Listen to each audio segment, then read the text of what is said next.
Capítulo 1: A vida líquido-moderna e seus medos. Se você quer paz, cuide da justiça. Advertia a sabedoria antiga, e diferentemente do conhecimento, a sabedoria não envelhece. Atualmente, a ausência de justiça está bloqueando o caminho para a paz, tal como fazia há 2 milênios atrás, e isso não mudou. O que mudou é que agora a justiça, entre aspas, é, diferentemente dos tempos antigos, uma questão planetária, medida e avaliada por comparações planetárias. E isso por duas razões. Primeira razão: num planeta atravessado por autoestradas da informação, nada que acontece em alguma parte dele pode de fato, ou ao menos potencialmente, permanecer do lado de fora intelectual.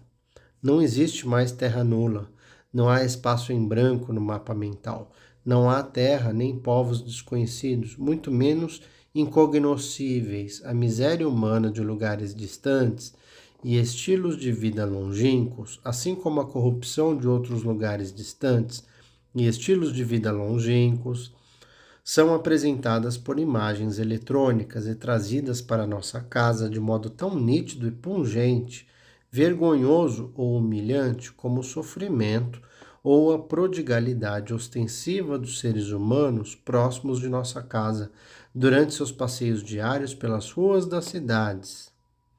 As injustiças a partir das quais se formam os modelos de justiça não são mais limitadas à vizinhança imediata e coligidas a partir da privação relativa ou dos diferenciais de rendimento por comparação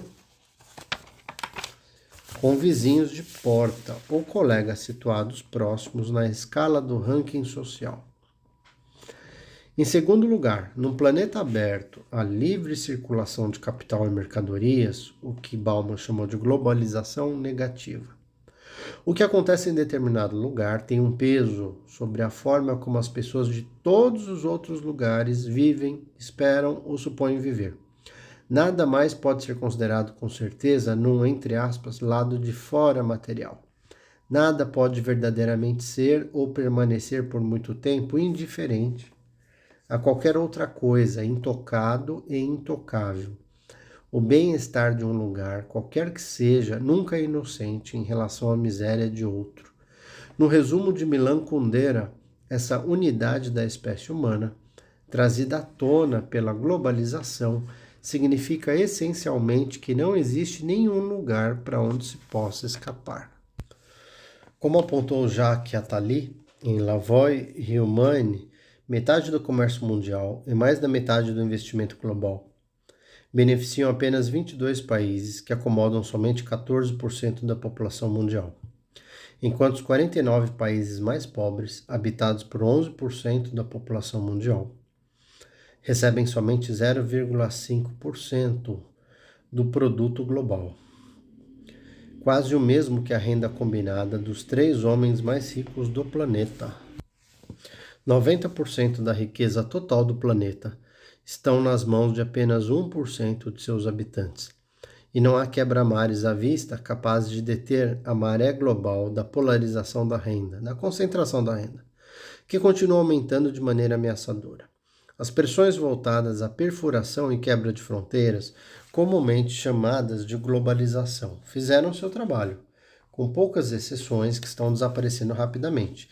Todas as sociedades são agora total e verdadeiramente abertas, seja material ou intelectualmente.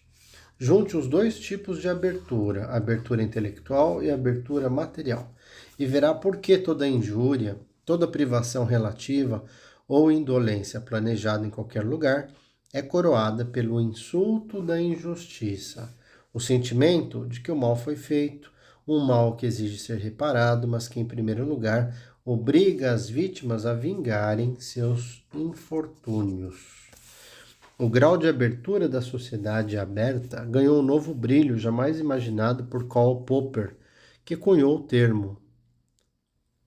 Tal como antes, o termo se refere a uma sociedade que admite francamente sua própria incompletude e, portanto, é ansiosa em atender suas próprias possibilidades ainda não intuídas, muito menos exploradas, mas significa, além disso, uma sociedade impotente, como nunca antes, em decidir o próprio curso com algum grau de certeza e em proteger o itinerário escolhido, uma vez selecionado.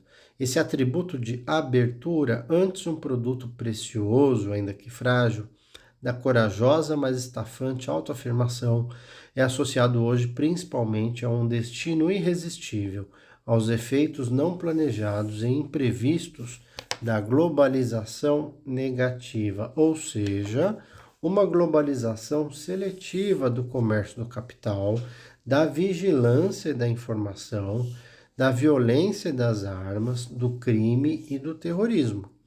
Todos unânimes em seu desdém pelo princípio da soberania territorial e em sua falta de respeito a qualquer fronteira entre os Estados-nação. Uma sociedade aberta é uma sociedade exposta aos golpes do destino. Se a ideia de sociedade aberta era originariamente compatível com a autodeterminação de uma sociedade livre que cultivava essa abertura, ela agora traz à mente da maioria de nós a experiência aterrorizante de uma população heterônoma, ou seja, que não é autônoma, infeliz e vulnerável, confrontada e possivelmente sobrepujada por forças que não controla, nem sequer entende totalmente. Uma população horrorizada por sua própria vulnerabilidade, obcecada com a firmeza de suas fronteiras e com a segurança dos indivíduos que vivem dentro delas. Enquanto é justamente essa firmeza de fronteiras e essa segurança da vida dentro delas que geram um domínio ilusório e parecem ter a tendência de permanecer como ilusões enquanto o planeta for submetido unicamente à globalização negativa.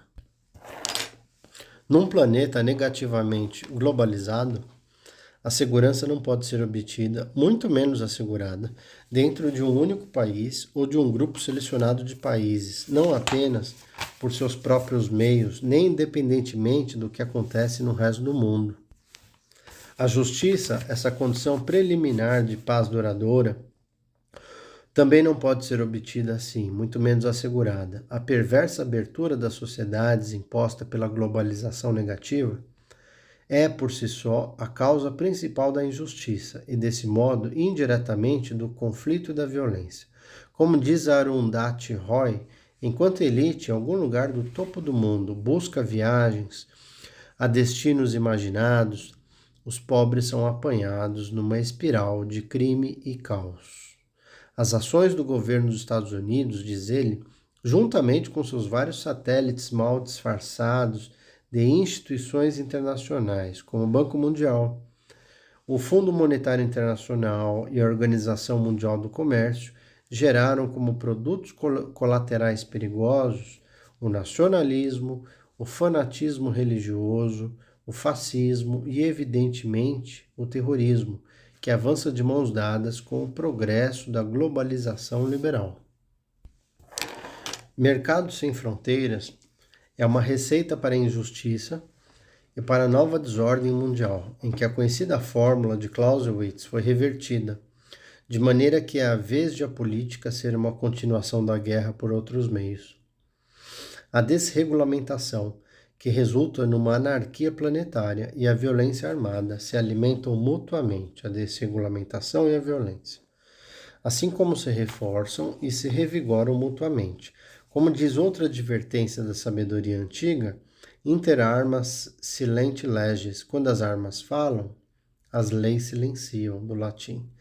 Antes de enviar tropas para o Iraque, Ronald Rumsfeld declarou: a guerra será ganha quando os norte-americanos voltarem a se sentir seguros. Imagino que em torno de 2001, essa mensagem tem sido repetida desde então. Dia após dia por George W. Bush. A guerra será ganha quando os norte-americanos voltarem a se sentir seguros. Mas o envio de tropas ao Iraque elevou e continua elevando o medo da insegurança, nos Estados Unidos e em outros lugares, a um novo patamar.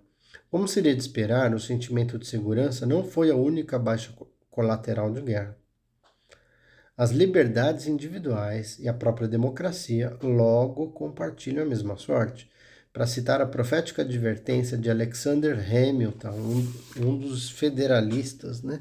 A violenta destruição da vida e da propriedade inerente à guerra, o esforço e o alarme contínuos, resultantes de um perigo constante, vão compelir as nações mais vinculadas à liberdade a recorrerem para seu repouso e segurança às instituições cuja tendência é destruir seus direitos civis e políticos. Para serem mais seguras, elas acabam se dispondo a correr o risco de serem menos livres. Eu anotei aqui o solapamento dos direitos civis e das liberdades em nome da segurança. Agora essa profecia está se tornando realidade. Uma vez investido sobre o mundo humano, o medo adquire um ímpeto e uma lógica de desenvolvimento próprios e precisa de poucos cuidados e praticamente nenhum investimento para crescer e se espalhar irrefreavelmente. Nas palavras de David Alteide, o principal não é o medo do perigo, mas aquilo na qual esse medo pode se desdobrar, o que é que ele se torna.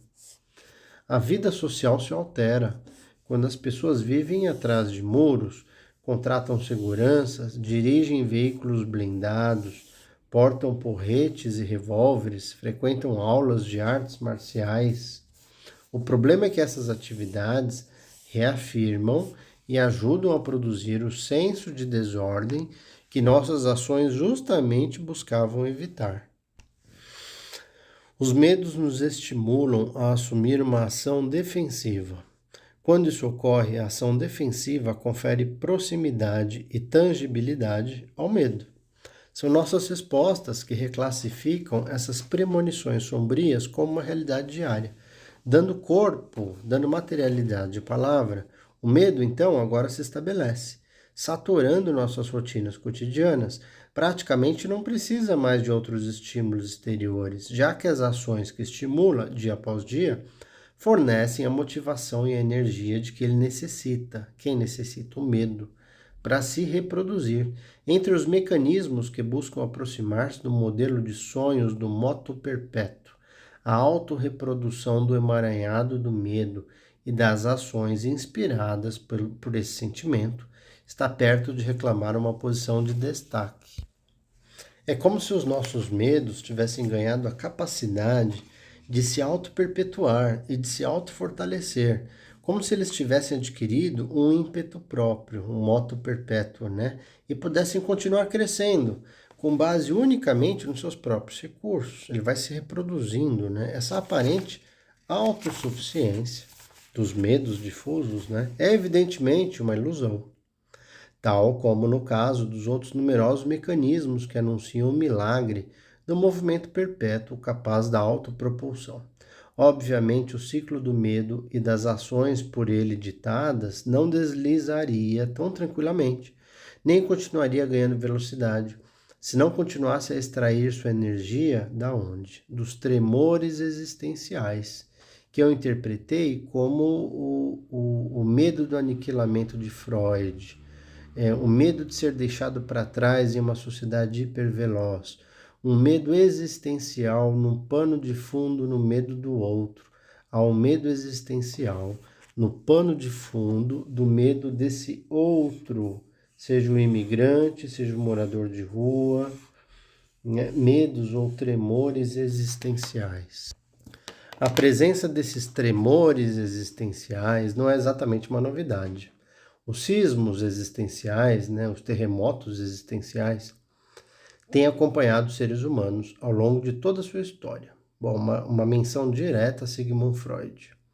Pois nenhum dos ambientes sociais em que as realizações da vida humana têm sido conduzidas jamais ofereceu um seguro infalível contra os golpes do destino, assim chamados para distingui-los das adversidades que os seres humanos poderiam evitar, ou seja, os golpes do destino não podem ser evitados. E para comunicar nem tanto a natureza peculiar desses golpes em si, mas o reconhecimento da incapacidade humana de prevê-los. Que dirá evitá-los, ou sequer controlá-los? Por definição, o destino, golpes do destino, o destino ataca sem aviso e é indiferente àquilo que suas vítimas fazem ou podem abster-se de fazer a fim de escapar aos seus golpes. O destino está de acordo com a ignorância e o desamparo humanos, e deve seu poder enorme e assustador à debilidade de suas vítimas. E como escreveram os editores da Hedgehog Review, na introdução do número especial dedicado ao medo, abre aspas, na ausência de um conforto existencial, as pessoas tendem a se concentrar na segurança ou na sensação de segurança individual. O terreno sobre o qual se presume que nossas perspectivas de vida se assentem é reconhecidamente instável, tal como são os nossos empregos e as empresas que os oferecem, nossos parceiros e nossas redes de amizade, a posição que desfrutamos na sociedade mais ampla e a autoestima e a autoconfiança que o acompanham. O progresso, que já foi a manifestação mais extrema desse otimismo radical e uma promessa de felicidade universalmente compartilhada e permanente, né, se refere ao positivismo no século XIX de Auguste Comte, né, a ideia de progresso, se afastou totalmente em direção ao polo oposto, distópico. Né? Vivemos a época das distopias e não mais das utopias e fatalistas da antecipação. Ele agora representa a ameaça de uma mudança inexorável e inescapável, que em vez de augurar a paz e o sossego, pressagia somente a crise e a tensão e impede que haja um momento de descanso. O progresso se transformou numa espécie de dança das cadeiras interminável, na qual o movimento de desatenção resultará na derrota irreversível e na exclusão irrevogável. Em vez de grandes expectativas e sonhos agradáveis, o progresso evoca uma insônia cheia de pesadelos, de ser deixado para trás, de perder o trem ou cair da janela de um veículo em rápida aceleração. Anotei eu aqui, é o medo contemporâneo de ficar para trás. É o medo contemporâneo de não conseguir acompanhar o bonde do progresso. Incapazes de reduzir o ritmo estonteante da mudança na sociedade contemporânea, muito menos prever ou controlar sua direção, para onde vai o mundo, nos concentramos nas coisas que podemos, acreditamos poder ou somos assegurados de que podemos influenciar. Tentamos calcular e reduzir esse risco de que nós, pessoalmente, ou aqueles que nos são mais próximos e queridos, possamos nos tornar vítimas dos incontáveis perigos que esse mundo opaco e seu futuro incerto supostamente tem guardado para nós. Nossa atenção é chamada para observar os 7 sinais do câncer, os 5 sintomas da depressão ou para exorcizar o espectro da pressão alta, do nível alto de colesterol, do estresse, da obesidade. Em outras palavras, buscamos alvos substitutos sobre os quais possamos descarregar esse medo existencial excedente, que ele chamou de tremores existenciais, que remete a um termo de Freud, que foi barrado de seus escoadouros naturais. E encontramos esses alvos paliativos ao tomarmos cuidadosas precauções contra a inalação da fumaça do cigarro de outra pessoa, a ingestão de comida gordurosa ou de más bactérias, a exposição ao sol, o sexo desprotegido.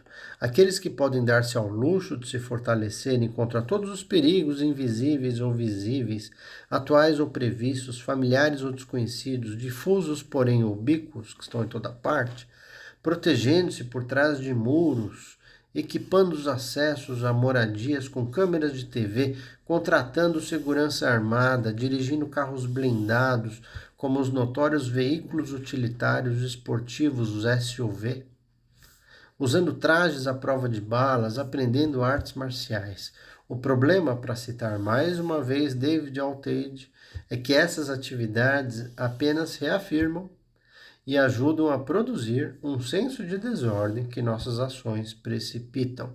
Cada fechadura extra na porta da frente, em reação aos sucessivos rumores sobre criminosos de aparência estrangeira, é o problema da Europa, né? O perigo é o imigrante.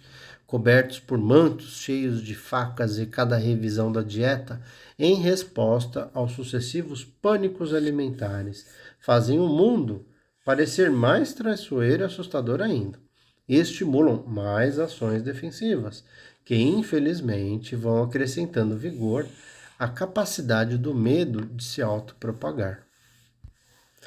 Grande parte do capital comercial pode ser e é acumulada a partir da insegurança e do medo das pessoas.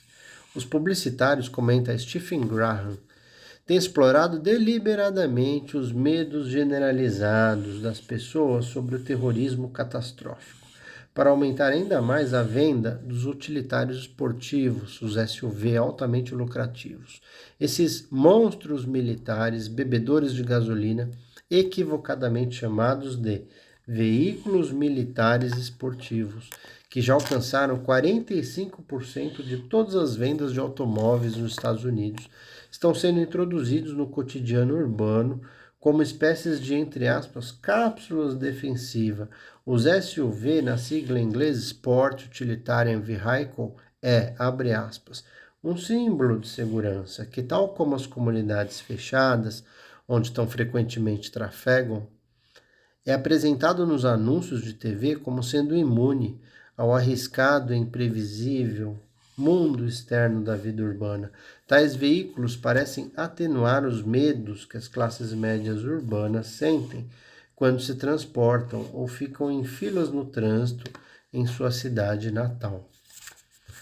Tal como o dinheiro vivo, pronto para qualquer tipo de investimento, esse capital do medo pode ser usado para se obter qualquer espécie de lucro comercial ou lucro político, e é explorado. Isso acontece também com a segurança pessoal das pessoas, que se tornou um grande, talvez o maior, ponto de venda em toda espécie de estratégia de marketing. O lema lei e ordem, cada vez mais reduzido à promessa de segurança pessoal, mais exatamente corporal, se tornou uma grande, talvez a maior, bandeira dos manifestos políticos e campanhas eleitorais dos partidos políticos, enquanto a exibição de ameaças à segurança pessoal se tornou um grande, talvez o maior, trunfo na guerra de audiência, nos meios de comunicação em massa, reabastecendo constantemente esse capital do medo e ampliando ainda mais o sucesso, tanto de seu marketing quanto de seu uso político. Não tive como não pensar nas propagandas da bancada da bala. Como diz Ray Suretti, o mundo visto pela TV parece ser constituído de cidadãos cordeiros protegidos de criminosos lobos por uma polícia de cães pastores. A distinção mais seminal dos avatares atuais dos medos, que eram sob outros aspectos, familiares em todas as variedades da existência humana anteriormente vivenciadas, talvez seja a separação entre as ações inspiradas pelo medo e os tremores existenciais gerados do medo que as inspirou. Em outras palavras, o deslocamento do medo das fendas e fissuras da condição humana, em que o destino é chocado e incubado para áreas da existência amplamente desconectadas da verdadeira fonte de ansiedade. Não é provável que qualquer quantidade de esforço investida nessas áreas consiga neutralizar ou bloquear a fonte, se mostrando assim impotente em aplacar a ansiedade, por mais cuidadoso e engenhoso que esse esforço possa ser. É por essa razão que o círculo vicioso do medo e das ações por ele inspiradas, ações defensivas, segue em frente, sem perder nem um pouco do seu ímpeto, embora sem se aproximar do seu aparente objetivo. Ou seja, está atacando o alvo errado. Permitam-me dizer explicitamente o que antes ficou implícito. O círculo vicioso em questão foi deslocado, foi transferido da área da segurança, no sentido de seguridade social, ou seja, a autoconfiança e a autoafirmação, para a área da proteção individual, ou seja, de ser resguardado das ameaças à própria pessoa e suas extensões, ou de ser exposto a elas. A primeira área, a área de seguridade social, de bem-estar social, progressivamente despida de sua proteção institucionalizada, sancionada e sustentada pelo Estado, tem sido exposta aos caprichos do mercado. Neoliberalismo, Estado mínimo. Como prova disso, transformou-se num playground de forças globais, né? Grandes conglomerados, grandes corporações que se encontram além do alcance do controle político e da capacidade de os afetados reagirem adequadamente, que dirá de resistirem aos seus golpes. As políticas de seguro contra os infortúnios individuais, sustentadas pelas comunidades, que no curso do século XX, do século passado, vieram a ser coletivamente conhecidas sob o nome de Estado do Bem-Estar Social, Welfare State, Estado Previdência, estão sendo agora total ou parcialmente reduzidas e cortadas abaixo do limiar, em que seu nível é capaz de validar e sustentar um sentimento de segurança e, portanto, também a autoconfiança desses atores. Além disso, o que permanece das instituições existentes, dando corpo à promessa original, não oferece mais esperança, muito menos confiança, de que sobreviverá a outras e iminentes rodadas de redução do Estado.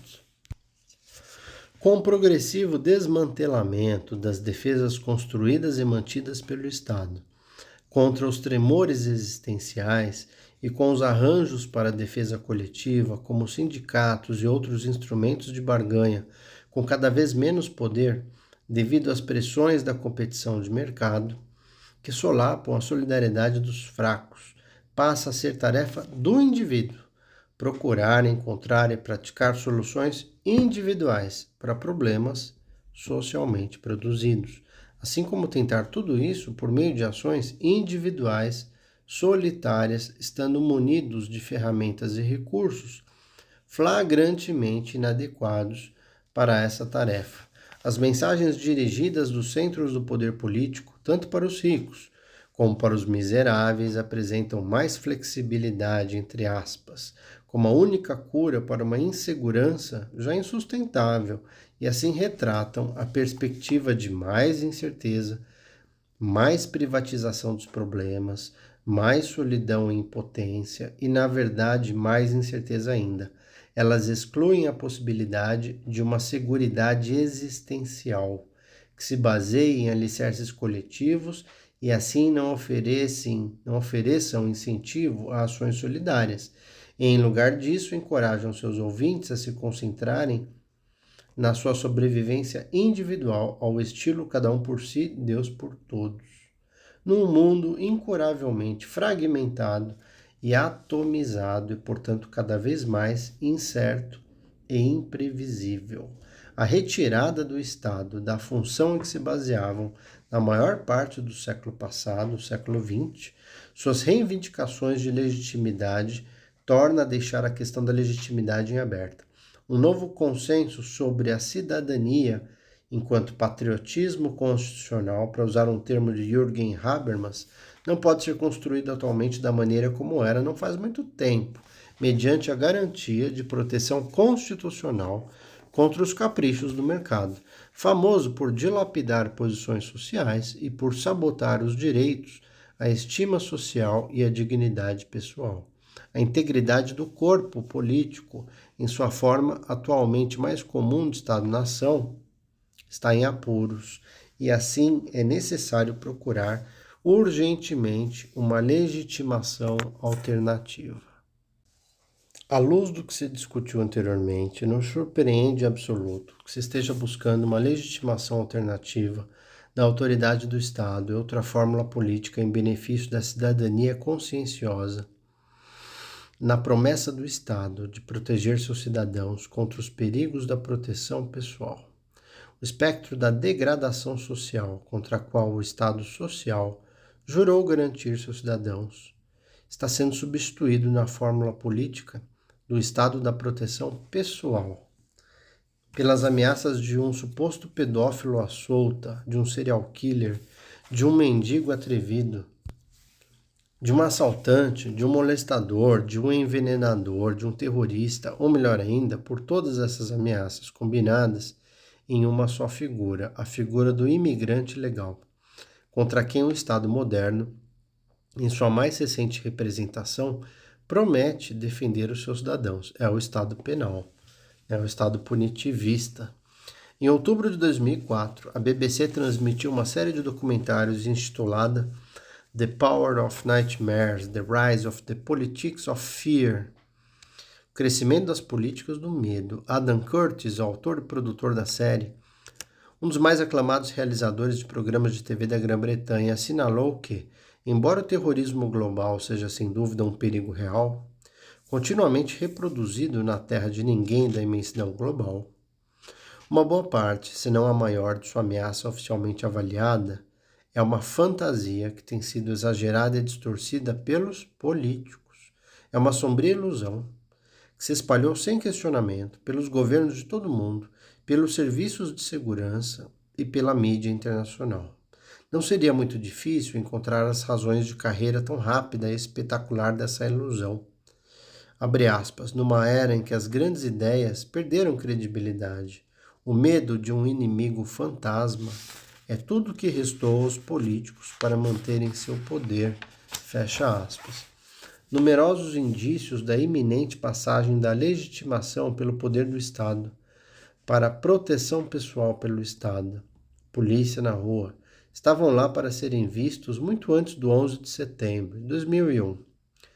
Ainda que as pessoas precisassem, ao que parece, do choque proporcionado pelas torres caindo em Manhattan, o que seria reproduzido em câmera lenta durante meses para milhões de telas de TV, para que a notícia calasse no espírito delas e fosse absorvida, e para que os políticos aproveitassem essas ansiedades existenciais populares com uma nova fórmula política. A batalha presidencial na França entre Jacques Chirac e Lionel Jospin assumiu a forma de uma concorrência pública, com dois líderes políticos tentando superar um ao outro nas promessas de utilizar ainda mais os músculos na guerra contra o crime, levando a uma legislação mais estrita, mais dura, mais severa, com punições mais espertas e imaginativas a delinquentes juvenis e aos adultos, e aos estranhos e alienados, abre aspas, estrangeiros em nosso meio, fecha aspas. Quando George W. Bush usou agressividade na guerra contra o terror, termo usado por Bush, em sua luta para repelir a ameaça de seu adversário, é quando o líder da oposição na Grã-Bretanha tentou perturbar o governo neotrabalhista, concentrando as difusas ansiedades existenciais geradas pela desregulamentação dos mercados de trabalho, nas ameaças apresentadas pelos viajantes ciganos e imigrantes sem teto. As sementes do medo por eles plantadas caíram num solo já bem preparado. Não foi mera coincidência que, segundo Hugues Lagrange, o pânico de segurança mais espetacular e os alarmes mais clamorosos sobre o aumento da criminalidade, acompanhados de ações ostensivamente duras dos governos e manifestadas, entre outras maneiras, no rápido crescimento da população carcerária, o que significa a substituição de um Estado social por um Estado prisional, como diz Lagrange, tenham ocorrido desde meados da década de 1960 nos países com serviços sociais menos desenvolvidos, como Espanha, Portugal ou Grécia, e naqueles em que a previdência social estava sendo drasticamente reduzida, como foi o caso dos Estados Unidos e da Grã-Bretanha com Thatcher, Estados Unidos com Nixon e Reagan. Nenhuma pesquisa realizada até o ano 2000 mostrou uma correlação significativa entre a severidade da política penal e o volume de crimes cometidos. Não diminuiu a criminalidade. Embora a maioria dos estudos tenha revelado uma forte correlação negativa entre o impulso carcerário de um lado e a proporção de previdência social independente do mercado e a percentagem do PIB destinada à previdência de outro. Considerando tudo isso, o novo foco sobre o crime e os perigos que ameaçam a segurança corporal dos indivíduos e suas propriedades tem se mostrado, para além da dúvida razoável, intimamente relacionado ao clima de precarização, seguindo de perto o ritmo da desregulamentação econômica e da correlata substituição da solidariedade social por uma espécie de autorresponsabilidade individual. Não há novos monstros aterrorizantes, isso atrai o veneno do medo. observou Ada Curtis, comentando a preocupação crescente com a segurança individual. O medo está lá, saturando diariamente a existência humana, enquanto a desregulamentação penetra profundamente nos seus alicerces e bastiões de defesa da sociedade civil desabam. O medo está lá, e recorrer a seus suprimentos aparentemente inexauríveis e avidamente renovados, a fim de reconstruir um capital político depauperado. É uma tentação a qual muitos políticos acham difícil resistir. E a estratégia de lucrar com o medo das pessoas está igualmente bem arraigada, na verdade uma tradição, que remonta aos anos iniciais do ataque liberal ao Estado Social na década de 70. Muito antes dos eventos do 11 de setembro render-se a essa tentação de usar o medo como política, juntamente com a oportunidade de recorrer aos seus benefícios, era algo que já havia sido bem pesquisado e testado.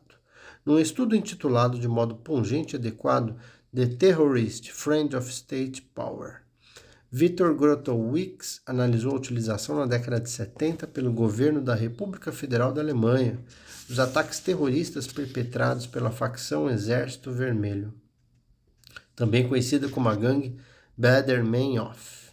Ele descobriu que enquanto em 1976 apenas 7% dos cidadãos alemães consideravam a segurança pessoal um tema político importante, 2 anos depois, uma considerável maioria deles a percebia como mais relevante que a luta contra o desemprego e contra a inflação.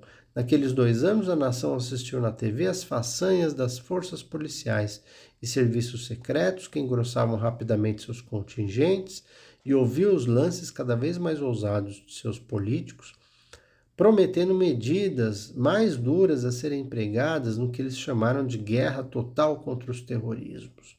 Na guerra contra o terrorismo.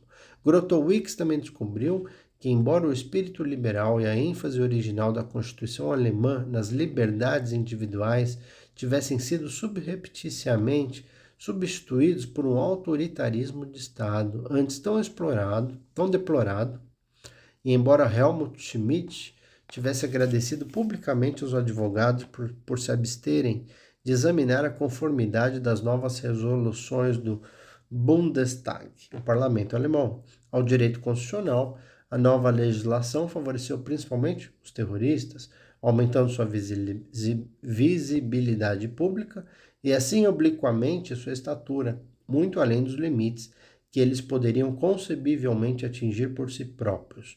Com efeito, os pesquisadores concluíram em consenso que as reações violentas das forças da lei e da ordem ampliaram muito a popularidade dos terroristas. Devia-se suspeitar que a função manifesta dessas novas políticas implacáveis e ostensivamente cruéis, proclamada como sendo a erradicação da ameaça terrorista, na verdade estava em segundo plano em relação à sua função latente, qual seja o esforço de mudar a localização da autoridade do Estado, de uma área que ele não podia ou não queria mais controlar efetivamente, Seguridade Social, para outra em que seu poder e sua determinação de agir poderiam ser demonstrados de maneira espetacularizada, que é o ataque ao crime, né? O resultado mais evidente dessa campanha antiterrorista foi o rápido aumento do medo que saturou a sociedade como um todo. Quanto aos terroristas, alvo declarado da campanha, ela os aproximou mais de seu próprio alvo, que é minar os valores que sustentam a democracia e o respeito aos direitos humanos, do que eles poderiam ter sonhado. Podemos acrescentar que a destruição final da facção Exército Vermelho, com seu desaparecimento da vida alemã, não foi produzida pelas ações policiais repressivas. Deveu-se à mudança das condições sociais, que deixaram de ser férteis para a Weltanschauung nas práticas dos terroristas. A Weltanschauung é a visão de mundo, cosmovisão e as práticas dos terroristas. Exatamente o mesmo pode ser dito da triste história do terrorismo na Irlanda do Norte, obviamente mantido vivo e com apoio crescente, graças em grande medida à dura reação militar dos britânicos. Seu colapso final poderia ser atribuído ao milagre econômico irlandês e a um fenômeno semelhante à fadiga dos metais, mais do que qualquer coisa que o exército britânico tivesse feito ou pudesse fazer. Pouco mudou desde então. Como mostra a experiência mais recente, a ineficácia endêmica ou mesmo o caráter francamente contraproducente da ação militar contra as formas modernas de terrorismo continua sendo a regra. Abre aspas. Apesar da guerra contra o terror nos 2 últimos anos, a Al-Qaeda parece ter sido mais eficaz que nos 2 anos anteriores ao September 11, fecha aspas. Adam Curtis, já citado, vai um passo além.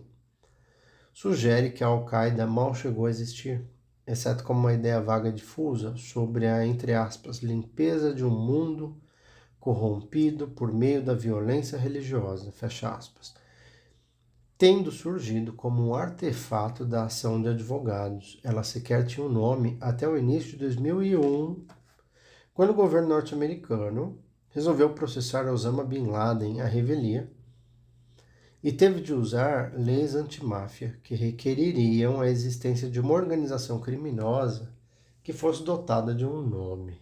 Dada a natureza do terrorismo contemporâneo, a própria noção de, entre aspas, guerra contra o terror é dissonantemente uma contradiction in adjecto. As armas modernas, concebidas e desenvolvidas numa era de invasão e conquista territorial, são singularmente inadequadas para localizar, atacar e destruir alvos extraterritoriais, endemicamente evasivos e eminentemente móveis, pelotões minúsculos ou apenas pessoas sozinhas viajando com pouca bagagem, desaparecendo do lugar de ataque de modo tão rápido quanto chegaram, deixando para trás poucos rastros, se é que deixaram algum. Dada a natureza das armas modernas à disposição dos militares, as reações a esses atos terroristas acabam sendo tão desastradas quanto fazer a barba com um machado. Canhestras e imprecisas, espalhando-se sobre uma área muito maior do que afetada pelo suposto ataque terrorista e causando mais baixas e danos colaterais, matando civis, por exemplo, que os terroristas poderiam produzir com as armas de que dispõem. A guerra contra o terrorismo, entre aspas, declarada depois do atentado ao World Trade Center por George W. Bush, já produziu muito mais vítimas colaterais inocentes do que o próprio atentado em si, que dirá Donald Trump hoje, em Gaza, por exemplo. Essa circunstância é seguramente parte integrante do planejamento terrorista, a principal fonte de sua força, a qual excede em muito o poder de seus contingentes e armas. Diferentemente de seus inimigos declarados, os terroristas não precisam sentir-se constrangidos por recursos limitados de que dispõem. Ao desenvolverem planejamentos estratégicos e planos táticos, podem incluir entre seus trunfos reações esperadas e quase certas do, entre aspas, inimigo, as quais tendem a ampliar consideravelmente o impacto pretendido de sua atrocidade. Se o propósito dos terroristas é espalhar o terror entre a população inimiga, o exército e a polícia dos inimigos certamente vão assegurar que esse objetivo seja atingido num grau muito maior que o nível ao qual os terroristas seriam capazes de alcançar. Com efeito, só podemos repetir seguindo Mitchell. Com muita frequência, e mais ainda com certeza, após o 11 de setembro de 2001, parecemos estar fazendo o jogo de Bin Laden, o que significa, como Mitchell corretamente insiste, implementar uma política condenada ao fracasso. Eu acrescentaria que fazer o jogo de Bin Laden é ainda mais imperdoável porque, embora seja justificável em público pela intenção de erradicar o flagelo do terrorismo, parece seguir uma lógica completamente diferente daquela que inspiraria tal intenção. Mitchell acusa o governo norte-americano, imagino, a cargo da, entre aspas, guerra contra o terror, de uma, abre aspas, falta de disposição para contemplar o que é que está por trás do ódio. Por que é que uma grande quantidade de jovens são preparados para explodirem a si mesmos, os homens-bomba, Porque 19 rapazes altamente instruídos estavam prontos para se destruírem e a milhares de outras pessoas no 11 de setembro, se explodirem, E porque a resistência no Iraque, no caso de 2001, está crescendo, apesar da alta probabilidade de os insurgentes serem mortos. Em vez de fazer uma pausa para esse tipo de consideração, os governos agem E com toda a probabilidade, alguns deles, notadamente o governo dos Estados Unidos, pretendem continuar no mesmo estilo, como atestou a nomeação de John Bolton para representante norte-americano na ONU, alguém que ficou famoso por ter dito que as Nações Unidas não existem. Como assinalou Maurice Druon antes de lançar sua guerra contra o Iraque, o governo norte-americano tinha apenas 4 agentes fornecendo informações, os quais, além disso, eram agentes duplos. Os Estados Unidos começaram a guerra seguros de que os soldados norte-americanos seriam recebidos como libertadores, de braços abertos e com flores, no Iraque. Porém, citando mais uma vez Mitchell, a morte de mais de 10 mil civis, com 20 mil feridos e um número ainda mais elevado de baixas militares iraquianas é exacerbada. Um ano depois, pelo fracasso em fornecer serviços públicos fundamentais, pela taxa crescente de desemprego e por tropas norte-americanas gratuitamente truculentas. Só se pode concluir que, embora o pensamento seja reconhecidamente ineficaz, se não for seguido pela ação, ações impensadas se revelam igualmente inúteis, além do grande aumento no nível de corrupção moral e de sofrimento humano que tendem a causar. As forças terroristas dificilmente se abalam diante de ataques como esse. Pelo contrário, é da inabilidade do adversário, assim como de sua extravagante e perdulária prodigalidade, que estas forças terroristas, extraem e restauram sua energia. O excesso não é apenas a marca das operações explicitamente antiterroristas. Ele também se destaca nos alertas e advertências dirigidos pelos membros da coalizão antiterrorista às suas próprias populações. Como Deborah Orr observou recentemente, muitos voos são interceptados, mas nunca se descobriu que estivessem de fato sob ameaça. Tanques e tropas foram posicionados em frente ao aeroporto de Heathrow, mas acabaram se retirando, sem descobrir coisa alguma. Pode-se considerar também o caso da fábrica de ricina, cuja descoberta foi pública e clamorosamente anunciada em 2003, e em seguida trombeteado com poderosa evidência da permanente ameaça terrorista. E embora no final a fábrica de armas biológicas de Porton Down não conseguiu provar a existência de qualquer quantidade de ricina no apartamento apresentado como suposta base terrorista. Na verdade, como relatou Duncan Campbell, que esteve nos tribunais, onde os supostos conspiradores da ricina foram julgados, o único documento em que o processo se baseava já tinha se revelado em outros momentos como a cópia exata de páginas tiradas da internet, de um site de Palo Alto, na Califórnia. Não foram encontrados quaisquer vínculos com Cabul, no Afeganistão, ou com a Al-Qaeda, e a promotoria se viu obrigada a retirar a acusação.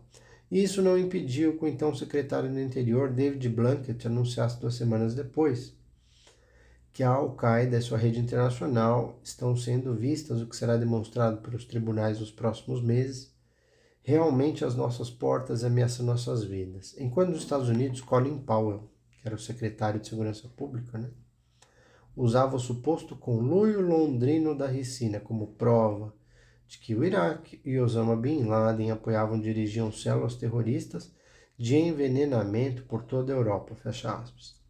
Considerando-se tudo isso, embora 500 pessoas tenham sido presas sob as novas leis antiterroristas, até fevereiro de 2004, só 2 foram condenadas. Deborah Orr aponta que, em resultado de tais idiotices, deve ganhar pelo menos alguma credibilidade a hipótese de que haja interesses comerciais poderosos ajudando a insuflar esse medo do terrorismo.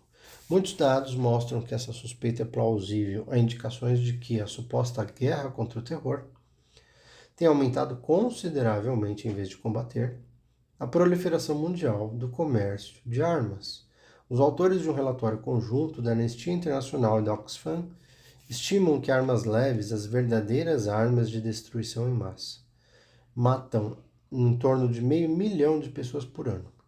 Também tem sido amplamente documentado os lucros que produtores e comerciantes norte-americanos de produtos e dispositivos de autodefesa da indústria bélica obtêm com os medos da população, os quais, por sua vez, são alimentados e exagerados pela própria ubiquidade e alta visibilidade desses mesmos dispositivos e produtos. Da mesma maneira, deve-se repetir que a matéria-prima e o principal resultado da guerra travada contra terroristas acusados de semear o medo, tem sido até agora o próprio medo. Qual era a matéria-prima e o principal resultado? A ampliação do próprio medo. Outro produto altamente visível da guerra são as restrições de amplo alcance impostas às liberdades pessoais, ou seja, aos direitos civis, algumas delas desconhecidas desde a época da Magna Carta, ou seja, da independência norte-americana. Primeira Constituição, 1776, o federalista.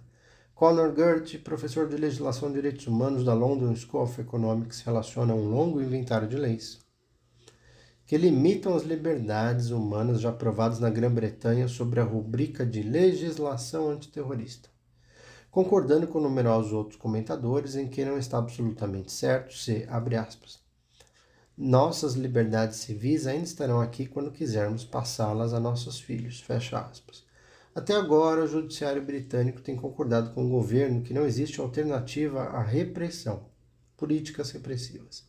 E assim como conclui Gertie, só os idealistas liberais e outros simpatizantes igualmente crédulos podem esperar que o ramo judiciário conduza a sociedade na defesa das liberdades civis nesses, abre aspas, tempos de crise. Os relatos sobre os atos sinistros perpetrados no campo de prisioneiros de Guantánamo ou na prisão de Abu Ghraib, no Iraque, onde os presos eram impedidos de receber visitas, bem como estão fora do alcance de qualquer tipo de direito nacional ou internacional, e a gradual, mas incessante queda na desumanidade dos homens e mulheres acusados de executar ou supervisionar essas ilegalidades foram suficientemente divulgados na imprensa para precisarmos repetir aqui. O que pensamos com menos frequência e raramente ouvimos é que os demônios que surgiram desses lugares remotos podem ser apenas espécimes particularmente extremos, radicais, violentos, inconsequentes, de uma família mais ampla de lêmures que assombram aqui mesmo, sótãos e porões de nossos lares. Num mundo em que poucas pessoas continuam a acreditar que mudar a vida dos outros tem alguma relevância para sua própria vida. Num mundo em que, outras palavras, em que cada indivíduo é abandonado à própria sorte. Enquanto a maioria das pessoas funciona como uma ferramenta para a promoção de terceiros. A vida solitária de tais indivíduos pode ser alegre e é provavelmente atarefada, mas também tende a ser arriscada e assustadora. No mundo assim não restam muitos fundamentos sobre os quais os indivíduos em luta possam construir suas esperanças de resgate e a que possam recorrer em caso de fracasso pessoal. Os vínculos humanos são confortavelmente frouxos, os amores líquidos, as relações, as conexões líquidas, mas por isso mesmo, terrivelmente precários os vínculos, e é tão difícil praticar a solidariedade quanto compreender seus benefícios e mais ainda suas virtudes morais. O novo individualismo, o que Bauman chamou de hiperindividualismo, o enfraquecimento dos vínculos humanos, amores líquidos e o definhamento da solidariedade coletiva estão gravados em um dos lados da moeda, cuja outra face mostra os contornos nebulosos do que chamo globalização negativa. Em sua forma atual, puramente negativa, a globalização se expressa como um processo parasitário e predatório, que se alimenta da energia sugada dos corpos dos Estados-nações e de seus sujeitos. Citando mais uma vez Attali, as nações organizadas em estados perdem sua influência na direção geral das coisas, e no processo de globalização sofrem o confisco dos meios de que precisariam para orientar seu destino e resistir às numerosas formas que o medo pode assumir.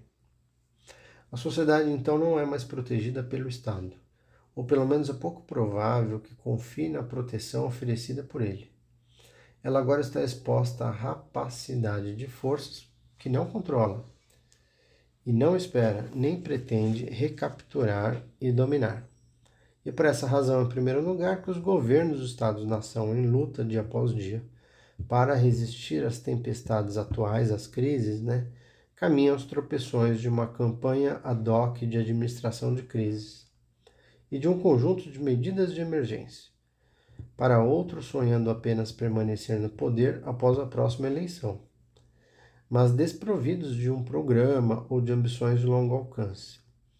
Que dirá de projetos para uma solução radical de problemas estruturais da nação? Aberto e cada vez mais indefeso de ambos os lados, os Estados-nação perdem sua força, que agora se evapora no espaço global, assim como a sagacidade e a destreza políticas, cada vez mais relegadas à esfera da vida política individual e subsidiadas a homens e mulheres. O que resta de força e de política a cargo do Estado e de seus órgãos vai se reduzindo gradualmente a um volume talvez suficiente para guarnecer pouco mais que uma grande delegacia de polícia. É o que Bauman chamou de Estado penal, Estado prisional. O Estado reduzido dificilmente poderia conseguir ser mais que um Estado da proteção pessoal. É o Estado penal. Tendo fugido de uma sociedade aberta e a sociedade globalizada, do que Bauman chamou de globalização negativa, compulsoriamente, pelas pressões de forças globalizadoras, não havia opção. Poder e política se afastam cada vez mais. Poder é o Estado-nação, Política é a política. O problema e a enorme tarefa que provavelmente confrontará o século atual, o século XXI, Bauman morreu em 2017, como seu desafio supremo, é unir novamente poder e política, ou seja, retornar o poder aos Estados-nação. Utópico, União dos parceiros separados dentro do domicílio do território do Estado-nação.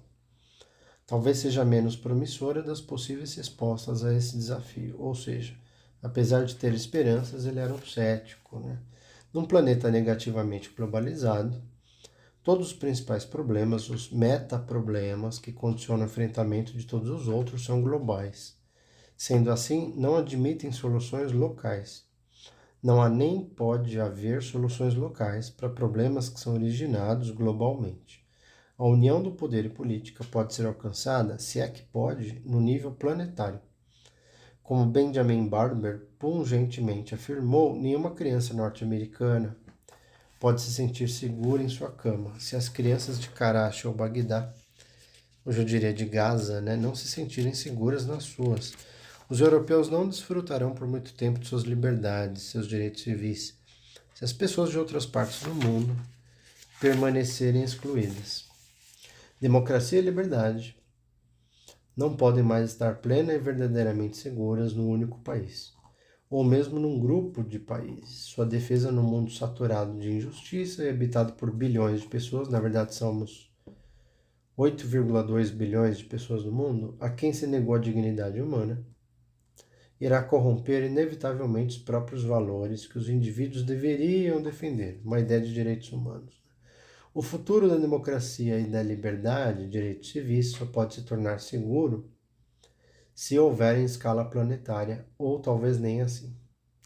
O medo é reconhecidamente o mais sinistro dos demônios que se aninham nas sociedades abertas de nossa época, sociedades globalizadas. Mas é a insegurança do presente e a incerteza do futuro que produzem e alimentam o medo mais apavorante e menos tolerável. Essa insegurança e essa incerteza, por sua vez, nascem de um sentimento de impotência. Então, parecemos não estar mais no controle das coisas, seja individual, separado ou coletivamente. Para piorar ainda mais as coisas, faltam-nos as ferramentas que possibilitariam alçar a política a um nível em que o poder já se estabeleceu, capacitando-nos assim a recuperar e a reaver o controle sobre forças que dão forma à condição que compartilhamos, enquanto estabelecem o âmbito de nossas possibilidades e os limites à nossa liberdade de escolha, um controle que agora escapou ou foi arrancado de nossas mãos. O, entre aspas, demônio do medo, o que Freud chamou de o medo-aniquilamento, ou de os cismos existenciais, não será exorcizado até encontrarmos, ou mais precisamente, até construirmos essas ferramentas.